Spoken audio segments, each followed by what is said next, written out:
پاکستان میں عورت کی حالت ذات اور درپیش مسائل کا احاطہ کرتے ہوئے جماعت اسلامی حقوق خواتین پاکستان یہ مطالبہ کرتی ہے کہ عورت کے تحفظ کے لیے پارلیمنٹ سے منظور کیے گئے تحفظ نسواں ایکٹ کے تحت خواتین کے خلاف ہونے والے گھریلو تشدد، جنسی زیادتی، اخلاقی تحقیر جیسے واقعات کی روک تھام کو یقینی بنایا جائے۔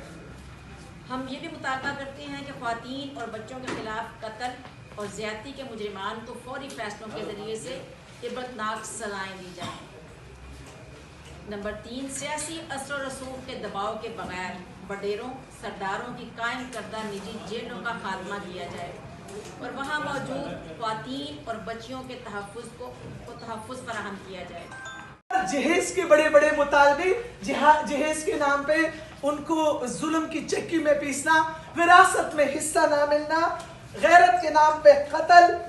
ہم اس وقت مطالبہ کرتے ہیں حکومت پاکستان سے کہ خواتین کو تحفظ دیا جائے، ان کے لیے بہترین تعلیمی نظام، ان کی تربیت اور ان کے لیے ان کی نسلوں کی تربیت۔ آئین پاکستان جو ہمیں حقوق دیتا ہے وہ حقوق ہمیں چاہیے۔ تمام جاہلی رسوم کا خاتمہ